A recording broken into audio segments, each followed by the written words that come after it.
بسم اللہ الرحمن الرحیم بسم اللہ الرحمن الرحیم۔ علم مقاصد شریعہ۔ علم مقاصد شریعہ کا آج سبق نمبر 35 ہے۔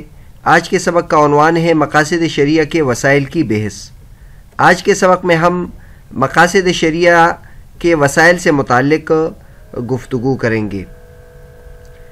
پچھلے سبق میں یعنی سبق نمبر 34 میں ہم نے مقاصد شریعہ کے پہچان کے جو طریقے تھے اس کے بارے میں گفتگو کی تھی، جس میں ایک ذریعہ جو تھا وہ مقاصد شریعہ کی پہچان آثار صحابہ کے ذریعے سے، اس کے بارے میں گفتگو کی تھی، اور اس میں ہم نے بتایا تھا کہ صحابہ کرام فہم نصوص کے سب سے بڑے علماء کرام تھے، اور پھر تفصیل کے ساتھ ہم نے خلفائے اربعہ اور سب سے بڑے جو صحابہ کرام تھے ابوبکر صدیق رضی اللہ عنہ، حضرت عمر رضی اللہ عنہ، حضرت عثمان رضی اللہ عنہ اور حضرت علی رضی اللہ تعالیٰ عنہ نے مقاصد شریعہ کی بنیاد پر جن مسائل کا فیصلہ کیا تھا ان کی مثالیں ہم نے ذکر کی تھی۔ آج کے سبق میں ہم مقاصد شریعہ کے وسائل کے بارے میں بحث کریں گے کہ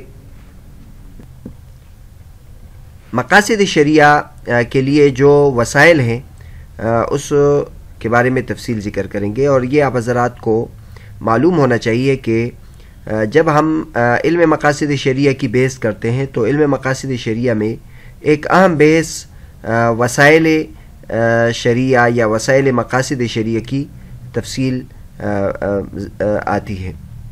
تو لہٰذا آج کے سبق سے ہم یہ سلسلہ شروع کرتے ہیں۔ تو ایک وسائل ہوتے ہیں اور ایک مقاصد ہوتے ہیں۔ مقاصد تو مقصودی چیز ہوتے ہیں، لیکن ایک مقاصد تک پہنچنے کے لیے وسیلے ہوتے ہیں۔ تو وسائل وسیلہ کی جمع ہے۔ تو آج کے سبق میں اور آج کے بعد کے سبق میں اس پر گفتگو کریں گے۔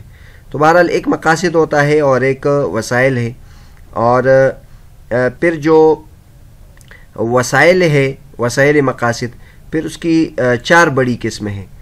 ایک خود احکام شریعہ ہے، اور دوسری جو اس کی قسم بنتی ہے وہ سد ذریعہ یا فتح ذریعہ، اسی طرح حیل اور استحسان یہ اس کی قسمیں بنتی ہے، اور مقاصد خود مقاصد شریعہ بھی، اس پر بھی وسائل کا اطلاق ہوتا ہے۔ تو تفصیل میں جاتے ہیں۔ مقاصد شریعہ کی وسائل کی بحث۔ یہاں سب سے پہلے ہم یہ ذکر کرتے ہیں کہ وسائل میں بھی پھر آگے 2 قسمیں ہوتی ہیں، ایک مقاصد الوسائل ہے اور ایک وسائل المقاصد ہے۔ ان دونوں میں فرق کرنا یہ ضروری ہے۔ ایک ہے مقاصد الوسائل اور ایک ہے وسائل المقاصد، یعنی عربی کے لحاظ سے اس میں ہم اس طرح فرق کرتے ہیں کہ مقاصد مضاف ہے، وسائل مضاف الیہ ہیں، یعنی وسائل کے مقاصد، اور ایک وسائل المقاصد ہے، یعنی مقاصد کے لیے جو وسیلے بنتے ہیں وہ۔ یہ جو تقسیم ہمارے سامنے آتی ہے، اس کی وجہ یہ ہوتی ہے کہ بعض مقاصد ایسے ہوتے ہیں جو دیگر مقاصد کے لیے وسیلے ہوتے ہیں، یعنی شریعت کے جو احکامات ہیں بعض تو ایسے ہوتے ہیں کہ وہ خود مقصودی چیزیں ہوتی ہیں، اور بعض خود مقصودی بھی ہوتی ہیں اور وہ دیگر چیزوں کے لیے وسیلے بھی بنتے ہیں۔ تو لہٰذا ان پر وسائل کا بھی اطلاق ہوتا ہے اور ان پر مقاصد کا بھی اطلاق ہوتا ہے۔ تو مقاصد الوسائل ان وسائل کو کہتے ہیں کہ ایک اعتبار سے تو وہ مقاصد ہوتے ہیں اور ایک اعتبار سے وہ وسائل ہوتے ہیں۔ جیسے مثلا ہم مثال کے ذریعے سے اگر اس کو سمجھائیں تو علوم شریعہ کو سیکھنا ہے، علوم شریعہ کی تعلیم ہے، یہ ایک وسیلہ ہے۔ علوم شریعہ کو سیکھنا یہ ایک وسیلہ ہے، کیونکہ علوم شریعہ کی سیکھنے سے ہم احکام شریعہ کو پہچانتے ہیں۔ تو بہرحال علوم شریعہ کو سیکھنا یعنی اس کا تعلم یہ احکام شریعہ کے پہچاننے کے لیے وسیلہ ہوا۔ لیکن پھر خود جو احکام شریعہ ہے وہ اللہ تبارک و تعالیٰ کی عبادت کا وسیلہ ہے، یعنی علوم شریعہ کی تعلیم سے ہم احکام شریعہ پہچانتے ہیں، اور احکام شریعہ سے مقصود اللہ تبارک و تعالیٰ کی عبادت ہے۔ تو لہٰذا یہ جو احکام شریعہ کی پہچان ہے یہ ایک اعتبار سے یہ مقصد بھی ہے کہ علوم شریعہ کے ذریعے سے ہم اس کو پہچانتے ہیں، اور ایک اعتبار سے یہ وسیلہ بھی ہے کہ اس کے ذریعے سے ہم اللہ تبارک و تعالیٰ کی عبادت کرتے ہیں۔ یہ ایک مثال ہوئی۔ دوسری مثال اس طرح ہم پیش کر سکتے ہیں کہ نیکیاں کرنا یہ مقصد ہے، لیکن یہ اللہ کی رضا کے حصول کا وسیلہ بھی ہے۔ یعنی خود نیکی کرنا، اقامت الطاعات جو ہے یہ مقصد اور غایہ بھی ہے، لیکن ان سے بھی بڑا مقصود جو ہے وہ یہ ہے کہ اللہ تبارک و تعالی راضی ہو جائے۔ تو بہرحال مقاصد شریعہ کے وسائل کے بارے میں جب ہم بحث کرتے ہیں تو اس کے شروع میں ہم نے وسائل المقاصد اور مقاصد الوسائل کے بارے میں ہم نے فرق جان لیا، جس کو ہم خلاصے کے طور پر یوں بھی کہہ سکتے ہیں کہ بعض جو مقاصد ہوتے ہیں وہ خود وسائل بھی ہوتے ہیں، اور بعض وسائل ایسے ہوتے ہیں جو مقاصد کی طرف پہنچانے والے ہوتے ہیں۔ اب تفصیل میں ہم جاتے ہیں، وسائل المقاصد کی تعریف کرتے ہیں۔ وسائل المقاصد اس طریقے کو کہتے ہیں جو مقاصد کی طرف پہنچائے۔ آپ نے دیکھا ہوگا شریعت کے مقصودی چیزیں جو ہیں تو اس کی طرف پہنچانے والے کچھ ذرائع ہوتے ہیں۔ مثلا ہم وضو کو دیکھ لیں، یہ نماز کو ادا کرنے کا ایک وسیلہ ہے۔ تو اس طرح بہت سارے شریعت کے جو وسائل ہیں جو مقاصد کی طرف پہنچانے والے ہیں۔ وسائل تو بہت زیادہ ہیں، لیکن اگر ہم مقاصد الوسائل میں سے جو اہم ہے اس کو جاننا چاہیں تو سب سے پہلے وہ مقاصد ہے۔ خود مقاصد جو ہے یہ بھی مقاصد کی طرف پہنچانے کے لیے ایک وسیلہ ہے۔ دوسرے نمبر پر احکام شریعہ ہے۔ احکام شریعہ جو ہے یہ مقاصد کی طرف پہنچانے کا ذریعہ ہے۔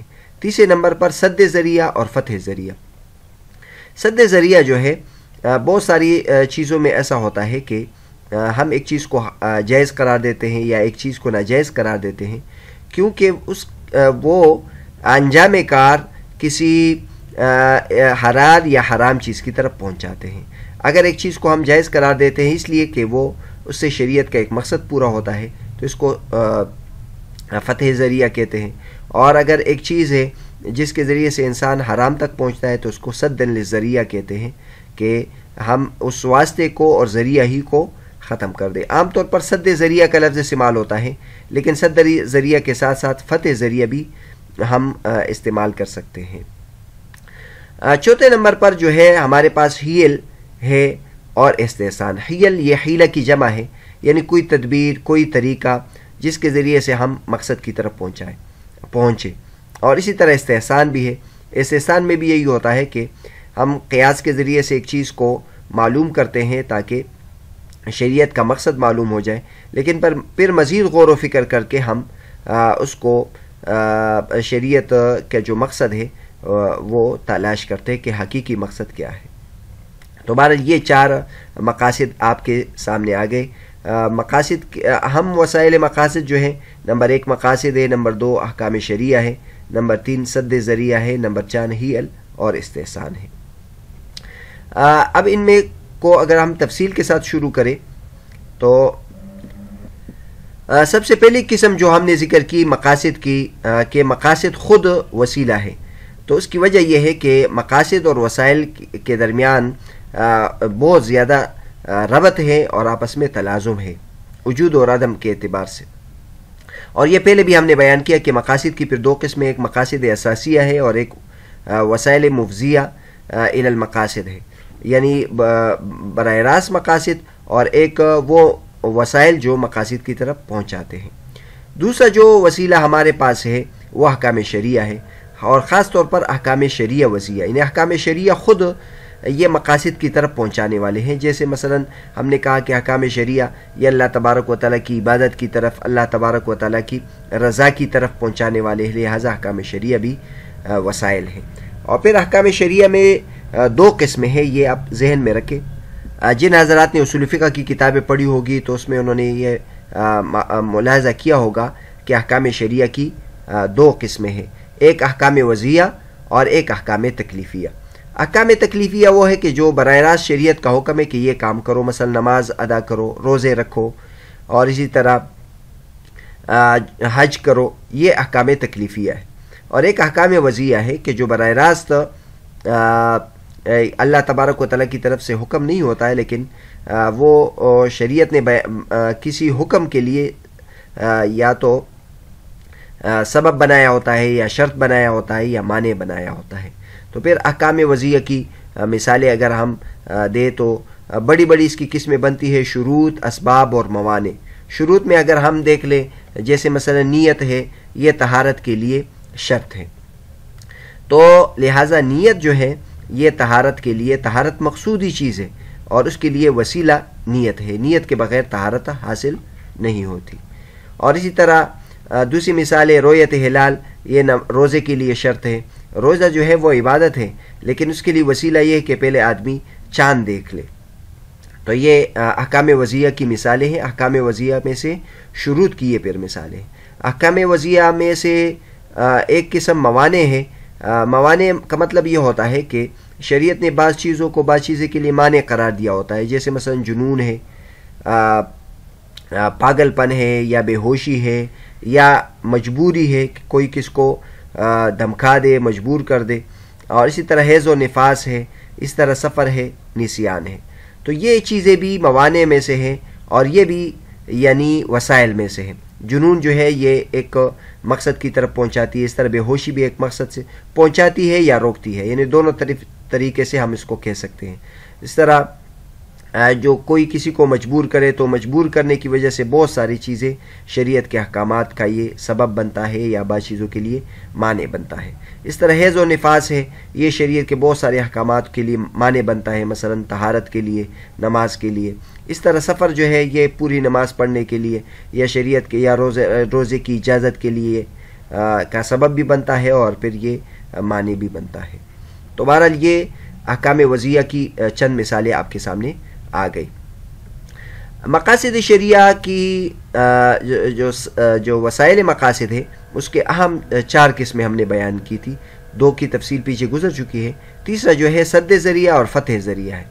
تو جو سد ذریعہ ہے تو وہ بھی اس کی وجہ سے بہت سارے احکامات میں فرق پڑتا ہے. مثلا ہم دیکھ لیں شریعت اصل میں تو زنا کو حرام قرار دیا ہے، لیکن اس کے لیے جو ذرائع کے طور پر استعمال ہونے والی چیزیں ہیں، مثلا اجنبیہ کے ساتھ اکٹھے رہنا اور یا اس طرح پردہ نہ کرنا، تو یہ ذرائع ہیں اور اسباب ہیں اور یہ احکام شریعت کی طرف پہنچاتے ہیں یا مقاصد شریعت کی طرف پہنچاتے ہیں یا اس کے لیے مانع بنتے ہیں.